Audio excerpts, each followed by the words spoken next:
South Africa is facing a literacy crisis with alarming consequences for our children's future. The recent PIRLS 2021 study revealed that only 19% of grade 4 learners can read for meaning. Now, this shocking statistic underscores the urgent need for effective interventions.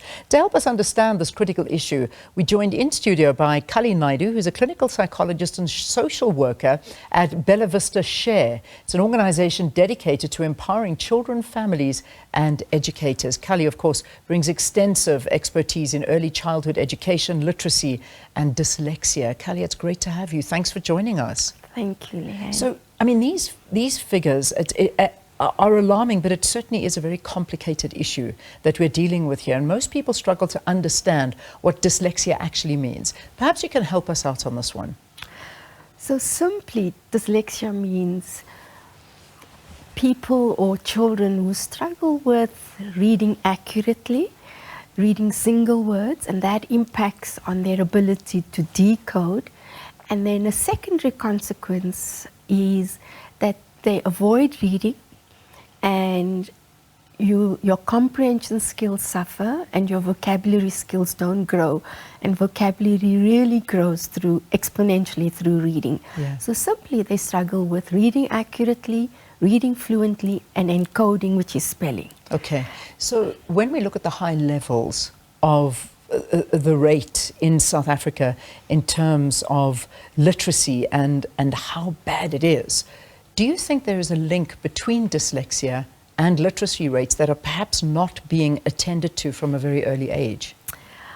You know, dyslexia affects only about 10% of the population. Okay. And of that 10% of a population, there's 4% of children who are severely dyslexic. So that 6% of children is huge numbers in terms of our country's numbers of children. But the literacy issue, I don't think is necessarily related to dyslexia. Okay. I think we're failing all children. We're failing the average child that would manage to read if they were exposed to good enough teaching firstly. I think appropriate class size, and then I think our inadequate teacher training. Well, let's go to those points. An adequate class size. What is a good class size? I don't have a number for that, Leanne, Okay. but recently a teacher said to me, as soon as class size goes over 21 children, she loses her mind. So can you imagine our average class size goes between 40 and up to 60.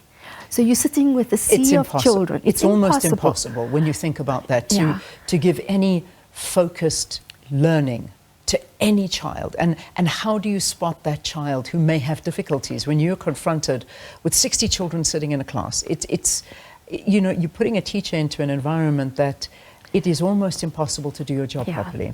And you know, reading, unlike speech, is what we say has to be painstakingly bolted onto the brain.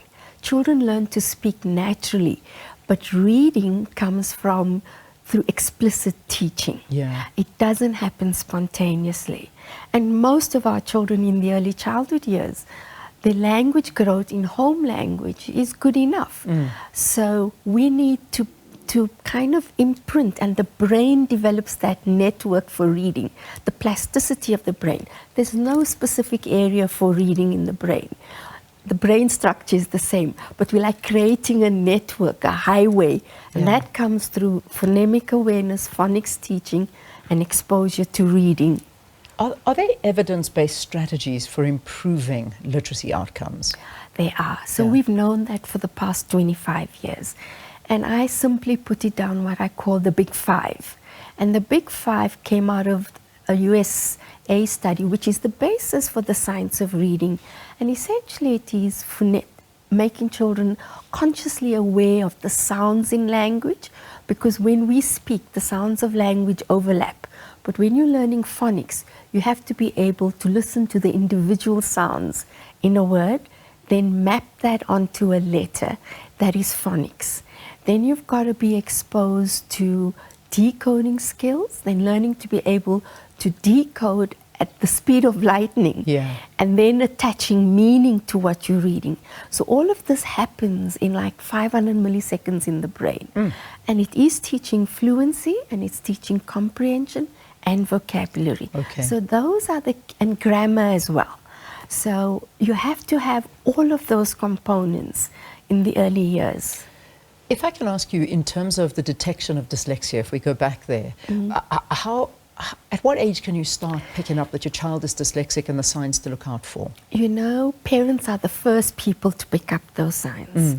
And we know that parents, it's like 50% of parents as compared to 28% of teachers being able to pick up those signs. I think firstly, you pick it up in the child's early childhood years if they struggle with finding words, or their language is very vague. They use a over there, that thing.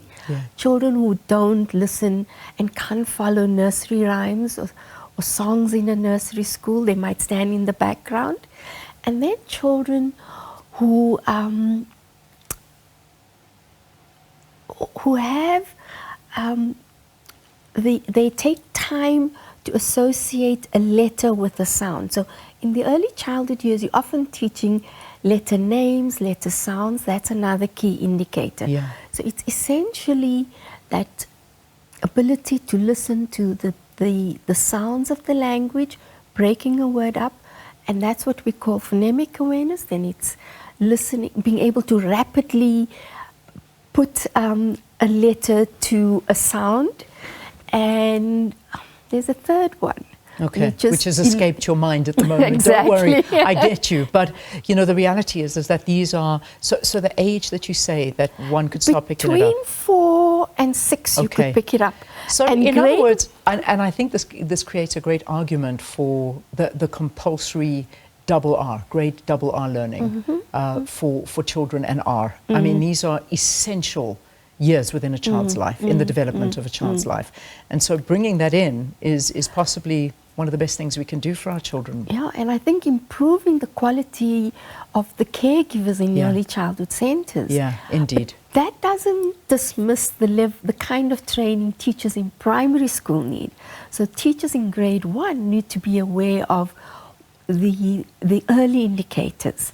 And they should be able to screen between grade 1 and grade 3. Because not every child is going to be able to see a speech and language therapist or a psychologist. So in the early years, we're also looking of primary schooling is letter sound knowledge, phonemic awareness. Those are the key skills that underpin reading. You know? And then that rapid naming, finding the words. Indeed. And actually, if you compare a child's listening comprehension to how they struggle with reading, that gives you a sense of this child has adequate cognitive, the underlying foundational skills for reading, but they're just struggling with print. And that essentially is dyslexia. You struggle with the written word. You don't struggle orally, you don't struggle with reasoning. It's the written word. It's the written word. Kalie, thank you for talking to us. Kalie Naidoo is sharing her expertise and insights on addressing South Africa's very high literacy rates, and we thank her very much for coming in and talking to us. Psychologist and social worker at Bellavista SHARE.